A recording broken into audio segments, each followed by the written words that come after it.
বিসমিল্লাহির রহমানির রহিম। প্রিয় এইচএসসিয়ান পরীক্ষার্থী, আপনাদের জন্য আজকে একটি আকর্ষণীয় ক্লাস নিয়ে এসেছি। আমি HTML এর মৌলিক ট্যাগ নিয়ে আমি আজকে আলোচনা করব।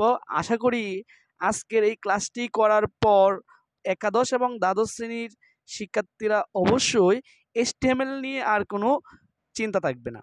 তাহলে আজকের ক্লাসটি আমরা শুরু করতে যাচ্ছি এবং আমরা ক্লাসটি সবাই মনোযোগ সহকারে পড়ব এবং আমরা অবশ্যই এই চ্যানেলটিকে সবাই সাবস্ক্রাইব করে দেব এবং যারা বন্ধু-বান্ধব আছে সবাইকে বলবো যেন এই ক্লাসটি একবার হলেও করে নেই। তাহলে অবশ্যই সবাই পরীক্ষাতে অবশ্যই উপকৃত হবেন। প্রিয় শিক্ষার্থীবৃন্দু, দেখো আজকে আমরা এখানে HTML এর কিছু মৌলিক ট্যাগ নিয়ে একটি লিস্ট গঠন করেছি এবং এটার আউটপুট দেখো। এই যে দেখো এটার আউটপুট হচ্ছে, দেখো এই যে আউটপুট, এই যে আমরা দেখতে পাচ্ছি এটার আউটপুট। আজকে আমরা দেখো যে ট্যাগগুলো আছে সবগুলো ট্যাগ নিয়ে মোটামুটি কথা বলবো। এখানে যে ট্যাগগুলো নিয়ে কথা বলবো সবগুলো ট্যাগে এখন আমরা আলোচনা করব। তো মনোযোগ দিয়ে ক্লাসটা করি সবাই। তো দেখেন, এখানে প্রথমত HTML দ্বারা শুরু করতে হবে, বডি দ্বারা শুরু করতে হবে। এগুলো হচ্ছে আমাদের HTML এর মৌলিক ট্যাগ। তারপর যেগুলো যেহেতু লাইন আকারে আছে সেজন্য আমরা একটা প্যারা ট্যাগ দেবো এবং দেখো এই যে এখানে বি ট্যাগ দিয়েছি।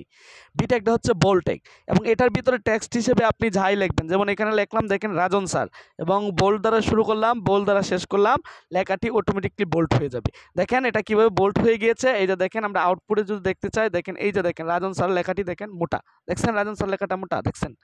কিন্তু দেখেন এখন যদি আপনি ইচ্ছে করেন না যে আমি এখন এখানে টেক্সট হিসেবে অন্য কিছু দিব, আপনি যদি এখানে টেক্সট হিসেবে অন্য কিছু দিতে চান তাহলে অবশ্যই অন্য কিছু দিতে পারবেন, অন্য কিছু দিতে পারেন। দেখেন আপনি কি দিতে পারেন, এখানে আপনি বাংলাদেশ লিখতে পারেন, BANGLADES বাংলাদেশ। এই যে দেখেন আমরা বাংলাদেশ লেখাটা লিখলাম, এই বাংলাদেশ লেখাটা লেখার পর দেখেন এই যে আউটপুট দেখেন, এই যে দেখেন বাংলাদেশ লেখাটি কি হয়ে গেছে, বোল্ড হয়ে গেছে। তাহলে এখানে যে বি ট্যাগটা বোল্ড হিসেবে কাজ করে। তাহলে এই ট্যাগের দেখেন শুরু আছে, এই ট্যাগের কি আছে, শেষও আছে। সো ট্যাগকে দুই ভাগে ভাগ করা যায়, একটা হচ্ছে এমটি ট্যাগ আর একটা হচ্ছে কন্টেনার ট্যাগ। যে ট্যাগের শুরু এবং শেষ আছে তাকে বলা হয় কন্টেনার ট্যাগ, আর যে ট্যাগের শুধুমাত্র শুরু আছে কিন্তু শেষ নাই তাকে বলা হয় এমটি ট্যাগ। এখানে দেখেন এই যে বি ট্যাগের শুরু আছে যেহেতু শেষ আছে, এটা একটা কন্টেনার ট্যাগ। আর এই ট্যাগের এই যে বাংলাদেশ লেখাটা এটাকে বলা হয় এই ট্যাগের এলিমেন্ট বা উপাদান। আর এখানে দেখেন যে বিআর ইউজ করছি, দেখছেন বিআর মানে হচ্ছে ব্রেক। ব্রেক মানে আমরা যদি দ্বিতীয় লাইনে যেতে চাই, যে দেখেন এখানে দেখেন লাইন হিসেবে দেখেন এখানে আছে রাজন স্যার দ্বিতীয়বারে লেখা আছে। আমাদের উপর থেকে যখন আপনি নিচে নামবেন তখন আপনি ট্যাগ হিসেবে আপনি এখানে বিআর ট্যাগ ইউজ করবেন, এই জন্য বিআর ট্যাগটা ইউজ করা হয়েছে। বিআর ট্যাগের শুরু আছে কিন্তু শেষ নাই, সো এটাকে বলা হয় এমটি ট্যাগ। এখন দেখেন ইউ দিলাম, তাহলে ইউ মানে হচ্ছে আন্ডারলাইন, ইউটেক মানে হচ্ছে আন্ডারলাইন। এখানে দেখেন যে রাজন স্যার লেখাটা লিখছে, এটা দেখেন এই যে দেখেন আন্ডারলাইন হিসেবে কাজ করতেছে। দেখেন এই যে আন্ডারলাইন হিসেবে কি করতেছে, কাজ করতেছে, দেখতে পাচ্ছেন আন্ডারলাইন, এই যে দেখেন লেখার নিচে কি আন্ডারলাইন। তো আপনি দেখেন এখানে এই রাজন স্যারের পরিবর্তে আপনি এখানে অন্য কিছু দিতে পারেন। ধরেন আপনি আপনার নাম দিবেন, আদার্স অন্য কিছু দেবেন। ধরেন আমি কি দিলাম, বাংলাদেশ দিলাম, BANGLADES বাংলাদেশ লেখাটা লিখলাম। বাংলাদেশ লেখাটার নিচে দেখবেন এই যে দেখেন বাংলাদেশ লেখাটার নিচে দেখেন এই যে দেখেন বাংলাদেশ লেখাটার নিচে একটা কি আসছে, আন্ডারলাইন আসছে, দেখছেন। এখন দেখেন আবার দেখেন এখানে আরেকটা ট্যাগ ইউজ করছি আই ট্যাগ। এই আই মানে হচ্ছে ইটালিয়ান, লেখা ইটালিয়ান দেখাবে। দেখেন লেখা কিভাবে ইটালিয়ান দেখায়, দেখেন এই যে দেখেন লেখা, এই যে দেখছেন লেখাটা একটু বেকার হয়েছে, এটাকে বলা হয় কম্পিউটার ভাষা ইটালিয়ান ভাষা। তো লেখা ইটালিয়ান হলে আই ট্যাগ ইউজ করবেন। এখন দেখেন এখানে যদি আপনি অন্য কিছু ইউজ করেন, লেখা টেক্সট হিসেবে যদি অন্য কিছু দেন, যেহেতু আমরা বাংলাদেশ দিচ্ছি বাংলাদেশেই দিই, ধরেন এখানে বাংলাদেশ লিখলাম,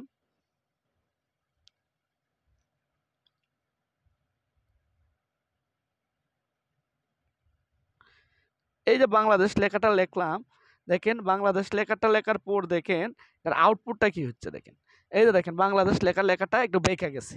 এখন দেখেন রাজন স্যার লেখাটা কাটা আছে। দেখেন কোনো লেখা যদি কাটা থাকে তাহলে এটার জন্য আপনি যে ট্যাগ ইউজ করতে পারেন, এই ট্যাগের নাম হচ্ছে ডেল ট্যাগ, অথবা এখানে স্ট্রাইক ট্যাগও ইউজ করতে পারেন। ডেলের পরিবর্তে স্ট্রাইক ট্যাগ দিলেও হবে, এই যে ডেল স্ট্রাইক ট্যাগ দিলেও হবে, এটা কাটা যাবে লেখাটা। তাহলে দেখেন এই যে লেখাটা কি গেছে, কাটা গেছে, এই যে দেখেন লেখাটা কি গেছে, কাটা গেছে, যে লেখাটা দেখেন কাটা গেছে।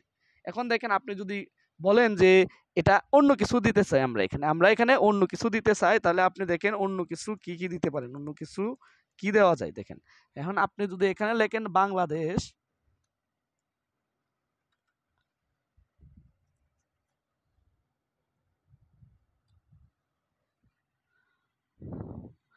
এই যে ডেল হিসেবে দেখেন আপনি দিলেন কি দেশ, বাংলাদেশ দিলেন,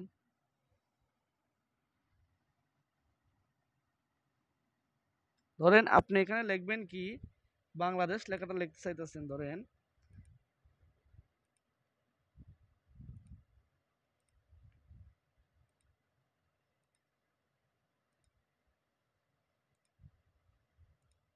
এই দেখেন বাংলাদেশ লেখাটা লিখলাম। বাংলাদেশ লেখাটা লেখার পর আপনি যেটার আউটপুট পাইতেছেন দেখেন, এই যে দেখেন বাংলাদেশ লেখাটা কাটা হয়ে গেছে, তাই না? স্ট্রাইকটেক ইউজ করলে হইতো। এখন দেখেন একটা লেখায় দেখেন এটা বোল্ট আছে, এটা কাটা আছে, এটা বেঁকা আছে এবং নিচে আন্ডারলাইন আছে। তাহলে আপনি কি করবেন এই সবগুলো লেখার জন্য একসাথে ট্যাগ ইউজ করবেন। এই যে দেখেন বি ট্যাগ ইউজ করছি, ইউ ট্যাগ ইউজ করছি, আই ট্যাগ, ডেল ট্যাগ। মানে আপনি এগুলো আগে পিছে দিতে পারবেন, কোনো সমস্যা নাই। কিন্তু এগুলো শেষের সময় যে ডেল দ্বারা শুরু হয়েছিল এখানে আগে শেষ হবে, আই দ্বারা শুরু হয়েছিল আই দ্বারা শেষ করতে হবে, ইউ দ্বারা শুরু হয়েছিল ইউ দ্বারা শেষ করতে হবে, বি দ্বারা শুরু হয়েছিল বি দ্বারা শেষ করতে হবে। তাহলে দেখেন এই লেখাটা দেখেন সবগুলি হয়ে গেছে, লেখা ব্যাখ্যা হয়েছে, লেখা মুঠা হয়েছে, লেখা কাটা গেছে, লেখার নিচে আন্ডারলাইন আছে। এখন দেখেন আপনি যদি এখানে বলেন না আমি অন্য লেখা দিব, অন্য যে কোনো লেখা আসতে পারে, দেখেন আপনি এখানে অন্য লেখা ইউজ করতে পারেন। অন্য লেখা হিসেবে দেখেন কি ইউজ করতে পারেন আপনি, ধরেন বাংলাদেশ লেখাটাই লিখলেন, ধরেন বাংলাদেশ লেখাটাই কি করবেন লিখবেন। তাহলে বাংলাদেশ লেখাটা যদি লেখেন তাহলে দেখেন আপনি দেখেন এখানে এই বাংলাদেশ লেখাটা দেখেন বিভিন্ন স্টাইলে দেখাবে।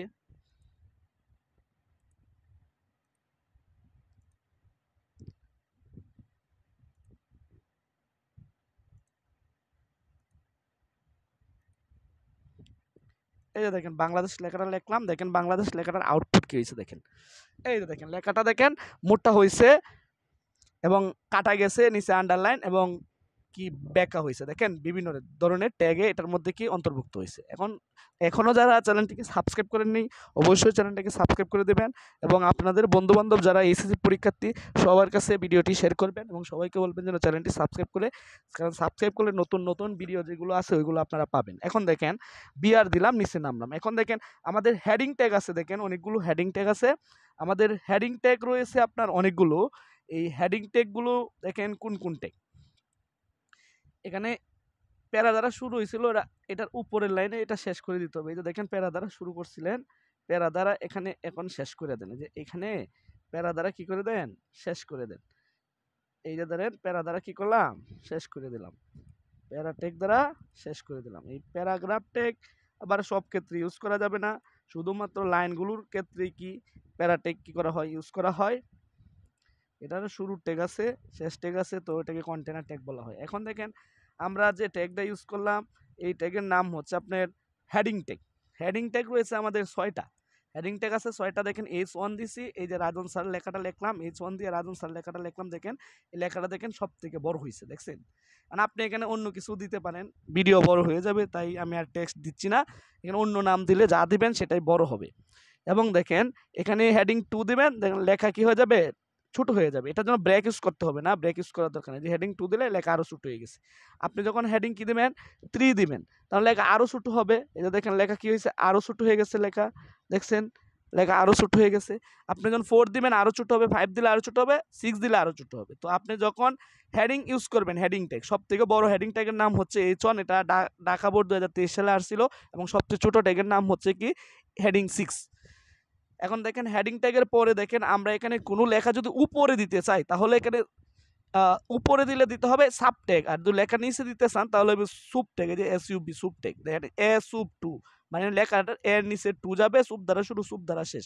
তো দেখেন এর নিচে দেখেন 2 আসছে, দেখছেন এই যে দেখেন এর নিচে কি আসছে 2 আসছে, দেখছেন এর নিচে 2 আসছে। অন্তত এর উপরে 2 দিতে চান তাহলে এটা কিভাবে করবেন, দেখেন এর উপরে 2 দিতে চাইলে দেখবেন এই যে SUP ট্যাগ ইউজ করবেন, SUP 2 দিবেন, সাব দ্বারা শুরু সাব দ্বারা শেষ। হ্যাঁ, নিচের লাইনের নামে ব্যাক দিতে হবে। তাহলে নিচে দিলে ব্যবহার করতে হবে সুপ, আর উপরে দিলে সাপ। এই যে আপত্ত উপর উপর, তাহলে এটা মনে রাখার টেকনিক হচ্ছে ইউপি, আপ দ্বারা উপর মনে রাখবেন তাহলেই হবে। এখন দেখেন আপনি দেখেন ওই যে দেখেন এখানে এ সাব অন, মানে সাব শুরু সাব শেষ, তার মানে ওয়ানটা কি নামবে এর কি নিচে নামবে, আর সুপ টু মানে এটা উপরে উঠবে। তাহলে দেখেন কি হয়েছে, দেখেন এখানে দুইটা একসাথে দিলে দেখেন এই যে এ সাপ দেওয়াতে ওয়ানটা নিচে নামছে আর সুপ দেওয়াতে টুটা উপরে উঠে গেছে, বুঝতে পারছেন? এখন দেখেন এখানে একটা ছবি যুক্ত একটা ট্যাগ ইউজ করবো, ছবি ট্যাগ। কিভাবে, এখানে ছবি আমার এখানে নাই ফাইলে, তাই ছবি দিতে পারি নাই। আপনি ছবি কিভাবে অ্যাড করবেন? ছবি যুক্ত ট্যাগ হচ্ছে ইমেজ ট্যাগ। এই ট্যাগের শুরু আছে কিন্তু শেষ নাই। এখানে এই যে সোর্স হিসেবে একটা এট্রিবিউট ইউজ করবেন, আর এখানে ফাইলের নাম ইউজ করবেন, এটা হচ্ছে ভ্যালু। এটা ভ্যালুতে নাম দিবেন, আপনার কম্পিউটারে যে ছবির ফাইলটা আছে এই ফাইলের নাম দিবেন, এটা দিবেন। তারপরে ছবির ওয়াইড দিবেন 100, হাইট দিবেন 50। এটা 150 এরকম না, এটা ওয়াইড হাইট উল্লেখ আছে। দেখেন ওয়াইড হাইট কিভাবে বাইর করবেন। এই যে এটা হচ্ছে এটার ওয়াইড, এটা হচ্ছে ওয়াইড, আর এটা হচ্ছে এটার কি হাইট। ওয়াইড হাইট দিলেন, এটা আপনি ইচ্ছে মতো দিয়ে দিবেন। ওয়াইড হাইট যত লাগে তত দিবেন। দেওয়ার পর দেখেন এটার অল্টার দিবেন। দুটো ছবিও যদি কোনো ক্রমে সাপোর্ট না করে, যে আমার এখানে ছবি নাই তাই আমি অল্টারে লোগো ডট জেপিজি দিছি। দেখেন এখানে দেখেন, এই যে দেখেন ছবির ভিতরে দেখছেন লোগো ডট জেপিজি কথাটা আসছে। এখানে ছবি সাপোর্ট করছে না তাই লোগো ডট জেপিজি কথাটা আসছে, বুঝছেন? আপনি ইচ্ছে করলে এভাবে দিতে পারেন।